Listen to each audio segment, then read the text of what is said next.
Salut à tous, Sylvain en direct du West Park 2025. Et on a la chance aujourd'hui d'être avec Irène Drezel. Bonjour Irène. Bonsoir. Comment vas-tu ? Très bien. Alors, pour nos auditeurs, peux-tu nous expliquer ton univers musical ? Alors, c'est un univers, on va dire, de musique électronique avec des fortes influences techno. C'est quelque chose qui se voit un peu comme un voyage. Il n'y a pas de paroles, enfin, ou très très peu, ou rarement. Et c'est un spectacle, si on peut parler pour ce soir, c'est un spectacle pour ce soir qui sera que d'1 heure puisqu'on est en festival. Et ça démarre et ça s'arrête 1 heure plus tard. C'est vraiment sans interruption. Sans interruption. J'ai cru comprendre, vous êtes 2 sur scène. Tout à fait. Il y a Cisco qui est avec toi. Ciseaux. Ciseaux, autant pour moi.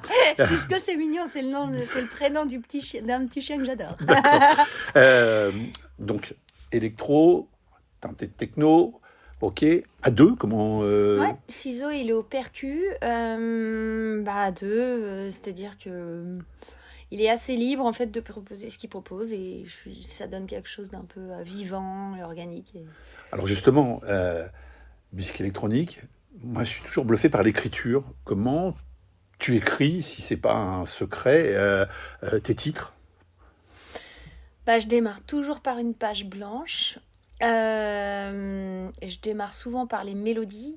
Et quand je trouve une mélodie que j'aime, j'ai un piano droit dans la pièce. Et après, je la transforme en quelque chose d'un peu plus... Tu mets le rythme, les basses ou des choses, d'accord.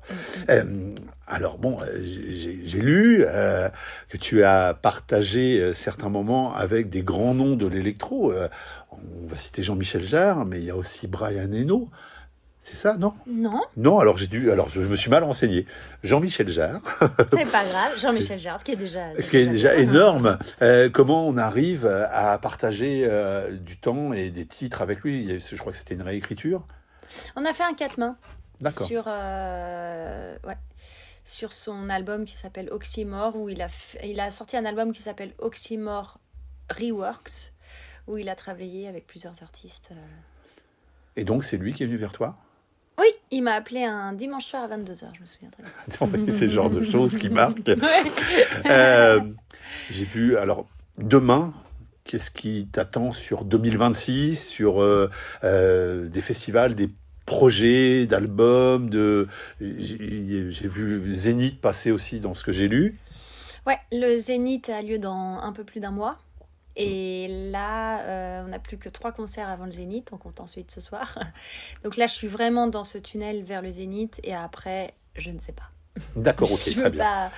Je peux pas te dire, je sais juste qu'on a une BO qui va sortir, je dis on parce qu'il y a Ciseaux qui a travaillé avec moi là-dessus, sur le prochain film de Guillaume Niclou qui s'appelle Mi à mort avec Pomme Clémentief et Benoît Magimel. Et c'est 1h30 de film et 1h30 de musique. Ah ouais. Et j'en suis hyper contente. Alors et moi, donc, ça va faire comme un album. Comme un album, ouais, voilà. Mais voilà. Moi, je t'ai vu sur scène déjà lors de festivals et j'aime cette ambiance un peu florale, colorée. Comment c'est ta formation qui t'a amené vers cet univers ou c'est l'instant ? Non, j'habite à la campagne et il y a des roses partout à la maison. Et mon premier live a eu lieu en 2016 et je me suis dit il faudrait mettre quand même un peu des fleurs, quelque chose. Et donc on avait fait appel à une styliste florale et on a répété jusqu'à grossir le trait.